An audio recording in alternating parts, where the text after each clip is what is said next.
G'day and welcome to the Inforunners with a complete lack of sleep, but we're back. Last day of the sale today. I'm joined by Osiris Frost. I'm, of course, Execute, and today we are doing Drake, which is showing something really interesting. And we'll go into that as we go through it. But yeah, not all ships are available for everyone, which I found a little interesting. And Osiris had to point it out to me, so nice little spot there, Osiris. How you doing anyway, man? I'm doing really good. This is like Christmas in June for me. How are you doing? Yeah, it's a little bit like that. It's definitely a little different. I'm still hoping we might see some new ships after this. So it does feel the same, but we'll have to wait and see. There's no guarantees, obviously. All right, I'll flick it over to the browser as we've done every day of the sale, and I'm just happy it's black because now I don't look stupid on the camera. But yeah. I think we'll just go straight into it. I don't think anyone was surprised about this Cutlass. I don't know what that graphic error is there, by the way, but we've got Yeah, I have one. the same thing on my browser. Yeah, it's a bit weird. Yeah, so they're trying to... The big special thing is the Cutlass Blue, which kind of shot up. You were saying yourself before the show, it's It was a little bit more of a price jump than I was yeah, expecting. would you say $175 US? Because obviously my Yeah, pricing's yeah, no, that's exactly what it is. And yeah, it's I kind don't. of crazy. I think that's probably a little bit steep for what the ship offers. But hey, if you're 100. into it, I think a part of that has to be is it had to be more expensive than the Mantis. It just had to be. But it was but 100. think of what you can get a freelancer miss for $175, and I think that would beat the snot out of a Cutlass Blue all day long. Yep. I don't disagree. Um Yeah, there's a fair few ships that you can get in there at that price, really, if you work it through. It was 140, so that's like a $35 jump, which is quite significant. I was only expecting, like, again, if you look at the Cutlass Red, I think it jumped $15 from memory, but I have to go back and confirm that. So this is I think you're right. yeah, I was expecting like a $20 jump, so I was probably expecting like 160. So it's definitely a little steeper than what I expected. And then yeah, you go, like, you can see from Australian pricing, that's just crazy expensive at the moment. But yeah, those be the what they've done. We've also got these packs. I'm not sure they would Is it- cater to, like, are you like, can you actually see a reason for anyone to get 3 Cutlasses? And No, yeah. I can't, and I don't know. This seems like it was put together kind of lazily, and I say Mm, that not just because of that pack, but also because of the next the two. packs to the right of it. Yeah, where they thought, hey, you know what? Give Let's me throw both money. variants of the Krakens in there and really Yeah. crank the price up on this thing. Yeah, I don't know for any reason, especially when you know that in game that you can convert one Kraken to the other. Why the hell you would want one privateer and one normal Kraken? But I know some people that are pretty desperate for a Kraken. I don't think anyone, or I hope no one's that desperate to buy those. Um, Don't do it. have you actually checked? I'm just gonna open it and have a quick look. I don't normally do this while we're live, but yeah, is it actually got LT on it? It It does. does. Okay, Yeah. well that's one saving grace. You'd want to hope though at that price that. But yeah, I'm not a big fan of packs. They tend to lock you in. So yeah, hope no one's Cool that. mouse pad. Yeah, that mouse pad's sold out already, which is pretty crazy. And this one's a mug, but for some reason it just refuses to load. I think there's still some teething issues. We are here pretty early. Uh, Kind of interesting. So that image is also on the back of the T-shirt that's for sale. Good to see they made. I'm trying to, like, original stuff for each thing, but anyway. Yeah, yeah. I guess yeah. The only other Today weird thing was no skins today. I did find that really surprising. Actually, you would have think they would have taken the opportunity to put them on the Cutlass. It is a pretty popular ship.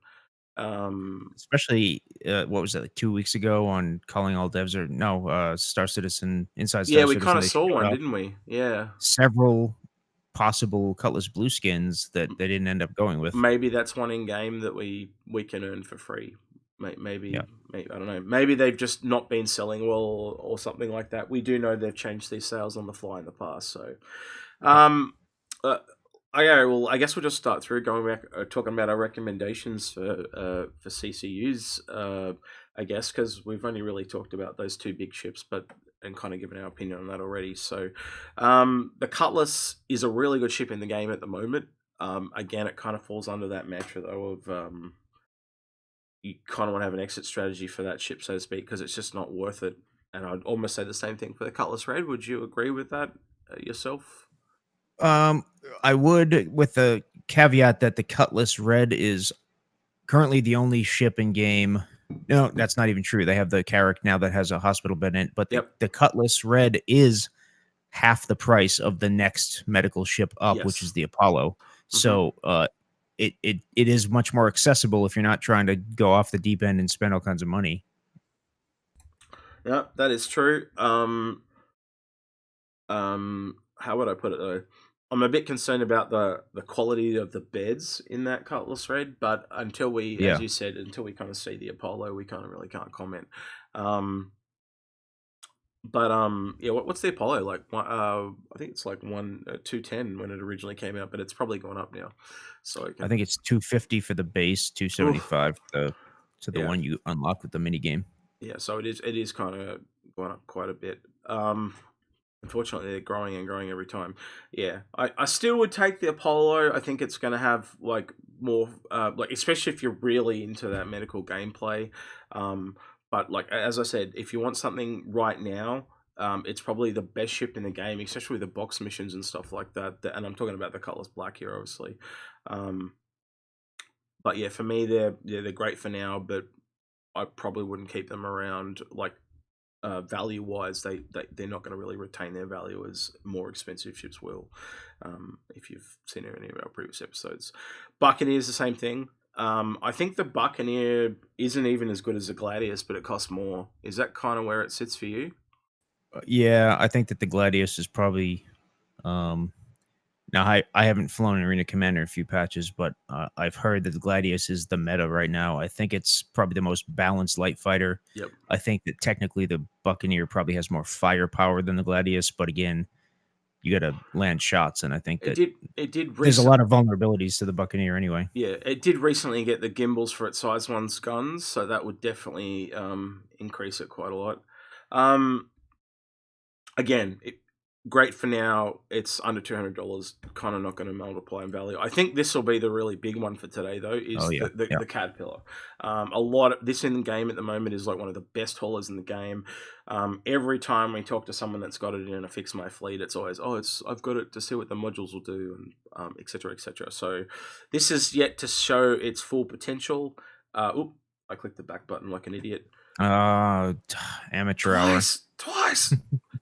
Anyway, That's why they wouldn't let Drake into Invictus, and they had to yeah. do their own event. But yeah, going back to the Caterpillar, yeah, it's something I would definitely recommend that you pick up definitely a CCU for and at least sit on. Um, those modules in the future could be kind of really amazing, but we've just got to wait and see. And again, if you want to ship for now, that would be my real recommendation, probably of all the ships that are out at the moment. For Drake, that would be the one I'd be going for personally. But what about you, Osiris? Would that be your kind of top recommendation, or? Yeah, I would say that's the best pick here. Yep. Um, and we could talk about those future flyable ones as well. But Mm-hmm. I'd say We're about to. everything that's available right now, definitely the Caterpillar will do the most for you. It'll make you the most money in game currently. Yep. For me, vehicle probably one of the better vehicles actually, but it's still a vehicle, so it's kind of garbage. Your thoughts on the Dragonfly? Pass. Buying Okay. game. Yeah, pretty much. And it's the Don't even same. think about spending money on that. Is it the same thing for you at the moment with the Herald? Yeah, yeah. Especially with the Mercury Star Runner coming out Yep. in what, less than 6 months. Like Yeah. the Herald is the entry level ship for that gameplay. It's going to be upstaged by the Star Runner. Yeah. And until it actually gets that gameplay, it's basically just a a flying paperweight at the moment, unfortunately. Yeah. Yeah. Looks kind of cool with that massive big engine and all that, but it's just got tiny little guns and doesn't really I do a like lot. the older asymmetrical version better myself, and I brought it because of that, and then I got rid of it when they changed it. yeah. Um, I'm really into asymmetric stuff, so things like this Corsair that we're about to talk about. Yep. My recommendation for this is it's one of those mid-level ships. Um, we have some design worries about it, like as a group. Like we always talk about these turrets on the side. But it's got a really nice layout. Again, I really kind of have a real bias to loving asymmetric ship. They're not for everyone, but I do have a CCU that I am sitting on for it. So, what about you, Osiris? What's your thoughts on the kind of Corsair? I also bought a CCU from I don't remember, something pretty cheap that was always available. I think one of the more The Prospector was the one I got it from. I think I got one of the Hornet variants, like the Trackers Mhm. 175, I think. So it would have been at like a $40 CCU. Yeah, And it's like you said, it's wait and see. I hope that those turrets, which I believe they said were conceived to do broadsides, but the guns that are on them are not really that threatening. So you no, would hope that they make them the pop out style that's on the Hammerhead and the Carrack, or they up the size of the guns if they want them to stay yeah, for they, broadside. But yeah. I think it's a really interesting ship. It's got a good layout. I like a lot of things about it. And Unfortunately, I'm broadside just doesn't work though. That's the main problem with broadside though. Like if you actually run that gameplay through, um, well, they they want to slow just down combat, don't they, with yeah. 3.10? They We'll see. We'll so see. we'll see. I don't know. Yeah, They still have a lot of work to do in the flight model, and we need this to could end up being useful. put a note down somewhere in our notes to talk about the Corsair when we look at the flight rework for 310.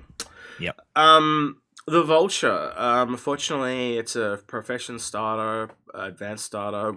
I think we're going to have to start changing our terminology on what we call these advanced starters, and move it to profession starters. But yeah, profession starters. As you know, we've worked out that when you scale these, they just don't scale. Um, something like the opposite end of this vulture is the reclaimer, but the reclaimer has the problem of too many people required, so the sweet spot's going to be something in the middle, whatever they call that ship when it's announced. That would probably be the one that I would gravitate towards too. But for me, the vulture's a hard pass. What about you, Cyrus? Well, it's I agree with what you just said, except in yesterday's calling all devs, they kind of laid out the timeline, a very tentative, non-committal timeline, whereby we could see the tier 0 implementation of salvage Yes. within the next year. And we may or may not get that medium salvage ship at that time. But if you're not somebody who wants a reclaimer or who's pledged enough to get a reclaimer, maybe you grab a cheap CCU for the vulture just so you can check it out Mm. when that gameplay starts to Wouldn't come online. wouldn't be Otherwise, I surprised. agree with the recommendation Yeah, that you probably don't want to own one. You'd rather go toward the medium. I wouldn't be surprised if they didn't actually share a vulture with Reclaim owners so they can see what that gameplay is like when it comes online. They did do a similar thing with the Prospector, and they've done it with other ships. So I'm certain they will. Yeah. yeah, yeah. But yeah, if you want to see that gameplay, again, pick one up, have an exit strategy. That's totally fine. Now, this is the stuff we were talking about right at the start of the show. Chairman Club's offers. The original, they're already sold out, so don't worry about that. But the Kraken was only offered to people that have already spent $1,000 into the game. I found that very interesting. Same thing with the Privateer, and then of course they offered the packs to everyone as well. What are your thoughts on that? Them not just sharing that to anyone. I really have an issue with CIG's hull limp. I don't want to beat a dead horse here. I'm Yeah. not into the artificial scarcity. I'm not Mm, into the limited hull ships. I think it's all a bunch of nonsense. yeah. But now they're making it even more exclusive, I guess. I don't know. Yeah. To me, it doesn't make any sense. It also makes it harder to get one if you don't live in the North America area because you're just beaten on ping by other people. And when you're Yeah, talking about most of these ships selling out in 30 seconds from when they go live, I kid you not.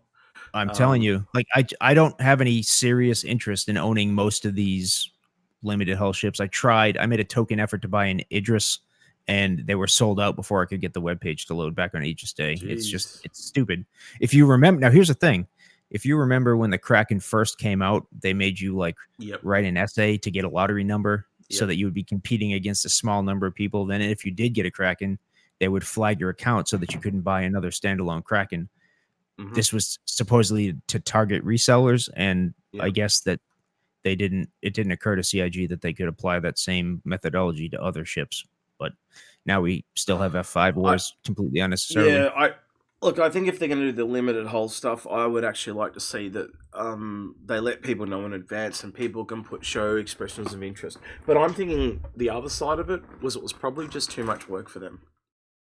And I think that's probably, sadly, probably what it was that led to that. Yeah, is there anything else you want to add about Drake? I think the only thing I would like to add is I do find it, I know why they did it, why they moved Drake out of the convention center, but I'm a bit worried new people are going to be, you have all it in the same place every day, and then on the last day you move it. I just find that I'm worried a little bit the in-game event might be a bit lost on some people. Yeah. If you're logged out in Area 18, you wake up in the hotel or wherever it is, and you go straight to the Bevic Convention Center. You're gonna be looking around like, where is it? Yeah. So. All right. So there's Osiris and mine's recommendations for today. If there's anything else you want help with today, reach us out to us on Discord. There's definitely a lot of discussion going on there. Yesterday there's a big. Did you see all the stuff on the Connie rework? A lot of talk in there on the Connie rework yesterday. So a lot of brainstorming going on. Yeah. Big brainstorming on our Discord. Yeah. So we'll see how that turns out. But if you want to follow up on that, that's just was on generally on our Discord yesterday. So he's been Osiris. I've been Execute. And you could probably expect a Cutlass buyer's guide from us really soon. We're going to have a look at all 3 variants. That'll probably be one of the next videos that pops up. Other than that, if you like the video, subscribe, hit the notification bell. If this has helped you and you're new to Star Citizen, use our referral code to get $5,000 toward your account. All that good stuff. Tell a friend. I've been forgetting to do that every day this week. I think I'm that sleep deprived. You're short on sleep. Yeah, that's man. why 5 a.m. It's a team effort. Is not nice to me. Yeah, it's been very unpleasant. But at least I got a day between break this week. So yeah, but it's been fun. I do enjoy doing like the anniversary sale, so it's been kind of cool to do this as well. I kind of like doing the daily, like a show every day. I think it's kind of fun. Anyway, again, if you guys need help ever for Fix My Fleet or stuff like that, hit us up on the Discord. He's been Osiris, I've been Execute, and we'll catch you guys next time.